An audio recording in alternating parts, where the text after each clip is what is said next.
The Indian examination system is a fraud. एक ही निवेदन है कि बिना ये मंत्री जी रहेंगे तो न्याय नहीं मिलेगा बच्चों को। राजनीति नहीं करना, लेकिन अखिलेश जी जब वहाँ दायित्व में थे उस सुबह की सारे सूची है कितने बार उत्तर प्रदेश में क्वेश्चन पेपर लीक हुए हैं। The minister has blamed everybody except himself.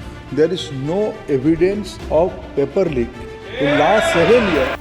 Budget सत्र का पहला दिन लोकसभा में प्रश्नकाल चल रहा था। ठीक 11:21 पर समाजवादी पार्टी के प्रमुख अखिलेश यादव ने नीट परीक्षा पर चल रहे विवाद को छेड़ दिया। उनका सीधा निशाना शिक्षा मंत्री धर्मेंद्र प्रधान पर था। अखिलेश यादव यहां तक बोल गए कि जब तक मंत्री जी रहेंगे तो बच्चों को न्याय नहीं मिलेगा। इसके जवाब में धर्मेंद्र प्रधान ने उत्तर प्रदेश में अखिलेश यादव की सरकार के समय हुए पेपर लीक का उल्लेख किया, पर अखिलेश का साथ देने के लिए विपक्ष के नेता राहुल गांधी भी बोल पड़े कि नीट में हुई गड़बड़ी को लेकर धर्मेंद्र प्रधान ने सबको दोषी ठहराया, लेकिन खुद को भूल गए और उन्हें बुनियादी मुद्दे की भी जानकारी नहीं है। ये बात धर्मेंद्र प्रधान को नागवार गुजरी और उन्होंने कहा कि मुझे किसी के सर्टिफिकेट की जरूरत नहीं है। और जहां तक परीक्षाओं में नकल रोकने की बात है, वहां धर्मेंद्र प्रधान ने कहा और सवाल करते हुए पूछा कि 2010 में जो कपिल सिब्बल द्वारा लाया गया बिल था उसे किसके दबाव में वापस लिया गया था। देखिए आज संसद में नीट से लेकर के आरोप प्रत्यारोप तक आखिर क्या कुछ हुआ। सरकार किसी और का रिकॉर्ड बनाए ना बनाए, लेकिन पेपर लीक का रिकॉर्ड जरूर ये सरकार बनाएगी। पूरे देश के छात्र इस पे आंदोलित थे। लगातार अखबार और सीबीआई की जांच के बाद चीज़ें सामने आ रही हैं, लोग पकड़े जा रहे हैं, जेल भेजे जा रहे हैं।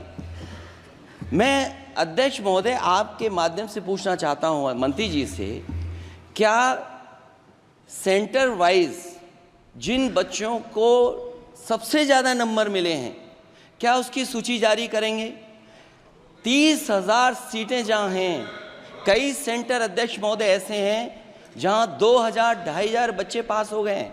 सरकारी सीटें 30,000 हैं, कई सेंटर में 2,000 से ज़्यादा पास हो गए। अगर वो संस्था इतनी क्रेडिबल थी तो अध्यक्ष महोदय जिन सेंटर्स पे ये परीक्षा हुई उन सेंटर्स का इंफ्रास्ट्रक्चर क्या था? क्या मंत्री जी ने जानकारी की थी इस बात की? ओके।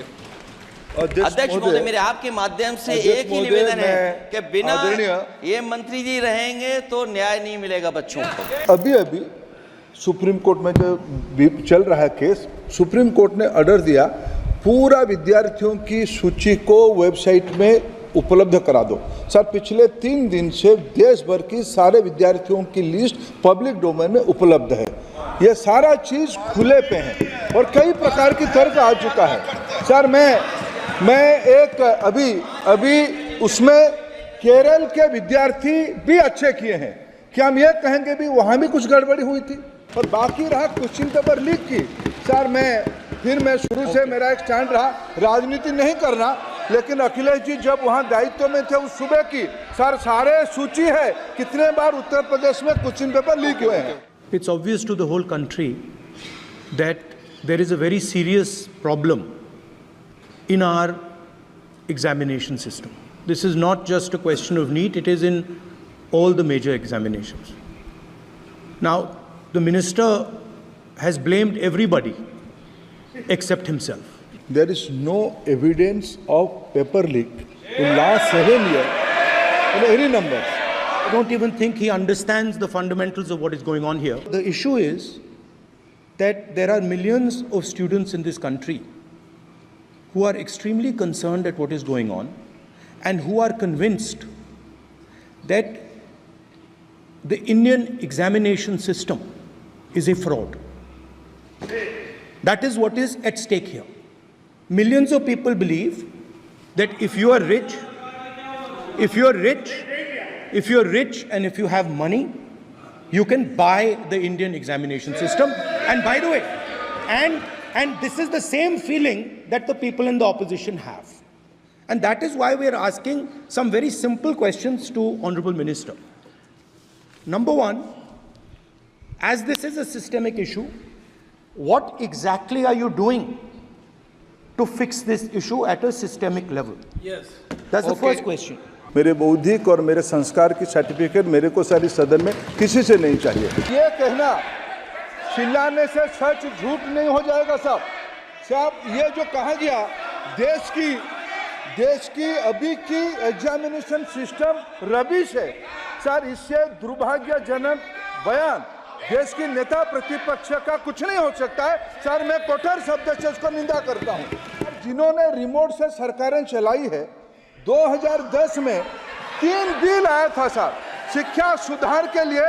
उन्हीं की पार्टी के नेता आदरणीय कपिल सिब्बल साहब 3 बिल लाए थे।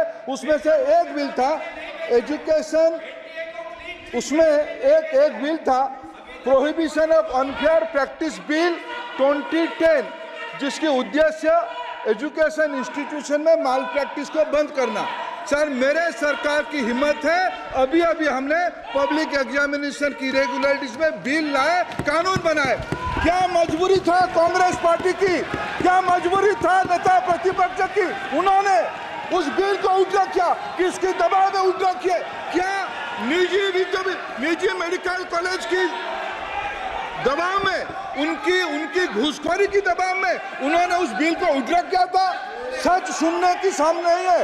ये मैं किसी की विद्वता पे प्रश्न नहीं उठाता हूं, लेकिन सच 2010 में शिक्षा सुधार की बिल उन्हीं की सरकार ने लाया था, दबाव में उन्होंने उल्टा किया। ये हमको प्रश्न पूछते हैं। फिलहाल इस वीडियो में इतना ही। मेरा नाम अनिल शारदा है, आप मुझे जिस्ट पर देख रहे थे। यदि आपको हमारी ये वीडियो पसंद आई तो हमारे चैनल को सब्सक्राइब करिए, लाइक करिए और वीडियो को शेयर करिए। बहुत बहुत धन्यवाद।